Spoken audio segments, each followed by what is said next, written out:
Hello guys and welcome to a really productive rainy Friday in my life. आज की सुबह की start होती है इस ठंडे और कोजी वेदर के साथ। बाहर ठंडी हवा चल रही थी और स्काई भी पूरा क्लाउडी था और वेदर ऑनेस्टली बहुत ही पीसफुल था।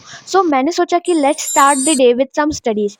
मैं रिवाइज कर रही थी अपने बॉटनी के नोट्स को जो मैंने लेक्चर के ड्यूरिंग बनाया था। And while I am studying धीरे धीरे बारिश स्टार्ट हो गई थी और वेदर बहुत ही अच्छा हो गया था। मैंने स्टडी को थोड़ा ब्रेक दिया और फिर मैं चली गई थी बालकनी वेदर को एंजॉय करने के लिए। विंड बहुत ही ज़्यादा स्ट्रॉन्ग थी और काफ़ी हैवी बारिश हो रही थी और बाहर थंडरिंग भी हो रही थी, तो फुल मॉनसून वाइब था। फिर थोड़ी देर बाद वेदर एंजॉय करने के बाद मैं आ गई वापस से पढ़ाई करने के लिए। इस टाइम मैं कर रही थी अपनी केमिस्ट्री के प्रैक्टिस। स्टार्ट किया मैंने रिवीजन करने से। मैंने सबसे पहले रिवाइज किया मास नंबर और एटॉमिक नंबर, क्योंकि मैं उन्हें भूल जा रही थी, तो मैं उनको रिवाइज की और साथ ही साथ मैंने मोल कॉन्सेप्ट के कुछ क्वेश्चंस को सॉल्व करा जो कि मुझे प्रीवियस लेक्चर में मिला था सॉल्व करने को। फिर मैं सॉल्व करा एंड फिर मैंने थोड़ा-सा ब्रेक लिया और देखो यार कितना ज़्यादा भयंकर बारिश हो रही है और थंडरिंग भी हो रही है।